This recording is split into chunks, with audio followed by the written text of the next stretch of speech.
যে মামলা যতটুকু সাজার দরকার ততটুকু হয়েছে, এটা আমরা সন্তুষ্ট, রাষ্ট্রপক্ষ সন্তুষ্ট।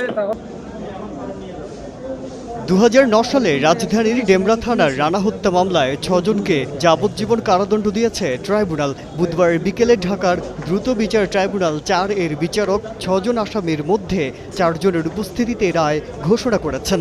এদের মধ্যে মনির ও জাহাঙ্গীর এখনও পলাতক। রাষ্ট্রপক্ষের আইনজীবী গিয়াসউদ্দিন বলেন, আদালত 14 জন সাক্ষীর জবানবন্দি ও আসামিদের স্বীকারোক্তির ভিত্তিতে এই রায় দিয়েছেন। এমন রায়ে রাষ্ট্রপক্ষ সন্তুষ্ট। যে 4 জনকে মৃত্যুদণ্ড দিয়েছে ওই 4 জন সহ বাকি 2 জন, মোট 6 জনকেই যাবজ্জীবন দণ্ডিত করা হয়েছে এবং তাদের বয়সের ব্যাপারটা বিবেচনা করে। তাই রাষ্ট্রপক্ষ এই মামলা যতটুকু সম্ভব প্রমাণ করতে সক্ষম হয়েছে।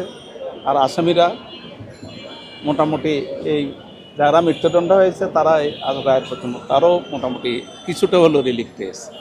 যেহেতু মৃত্যুদণ্ড বললেন এই রায়টা যে আদালত আগে দিয়েছিল এর আগে, সে কি তাহলে আসলে মিথ্যা রায়? না, মিথ্যা রায় কোনোদিন মিথ্যা না। যেহেতু সাক্ষী আসে নাই, তখন সাক্ষী না আসার কারণে কোনো সাক্ষী যদি কোর্টে যদি না আসে তখন কাউকে কোর্ট তো আনতে পারেন। এটা কোর্টে সমন দেবে, ওয়ারেন্ট দেবে, এনবিডব্লিউ দেবে, তারপরে সাক্ষী যদি না আসে এটা আনার দায়িত্ব প্রশাসন, এসপিকে পাঠায়, আইজিকে পাঠায়। আমরা বিভিন্নভাবে এখান থেকে সমনগোনা পাঠানো, ওয়ারেন্টগোনা পাঠানো, এনবিডব্লিউ পাঠানো হয়।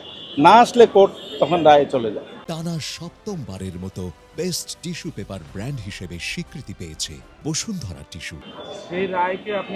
সেই রায়ের পরে আবার কোর্ট, আবার হাইকোর্ট ওখান থেকে আবার পাঠাইছে জিনিসটাকে, আবার রিট্রায়ালে আসুক। রিট্রায়ালে আসে এখানে যে সাক্ষী, অপর্যাপ্ত সাক্ষী, যেগুলো বাকি সাক্ষী রয়েছে, একজন সাক্ষী আয়ু সাক্ষী হয় নাই, ওই সাক্ষীটা আমরা এখানে আবার সাক্ষী আবার নিয়ে সাক্ষীটা নেওয়ার পরে আজকের এই 6 জনকে বিজ্ঞ আদালতে যাবজ্জীবন কারাদণ্ডে দণ্ডিত এই আদেশ দিয়েছে। আমি বলবো এটা রাষ্ট্রপক্ষ যে মামলা যতটুকু সাজার দরকার ততটুকু হয়েছে, এটা আমরা সন্তুষ্ট, রাষ্ট্রপক্ষ সন্তুষ্ট।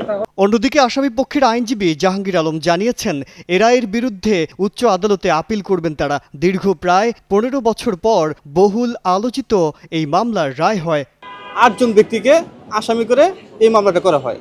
এই মামলায় প্রথমে 12 জন সাক্ষীর সাক্ষ্য নিয়ে রায় প্রদান করে। রায়ে 3 জনকে ফাঁসি এবং বাকিদেরকে যাবজ্জীবন সাজা দেয়। সাজা দেওয়ার পরে আসামিগণ মহামান্য উচ্চ আদালত আপিল করলে 2024 সালে আদালত এই মামলাটি রিট্রায়ালের জন্য পুনরায় দ্রুত বিচার 4-এ প্রেরণ করেন। রিট্রায়ালে আসার পরে এই মামলায় বাকি 4 জন সাক্ষী সাক্ষ্য গ্রহণ হয়। সাক্ষ্য গ্রহণ হওয়ার পরে আজ আদালত 6 জন আসামিকে যাবজ্জীবন সাজা প্রদান করেন।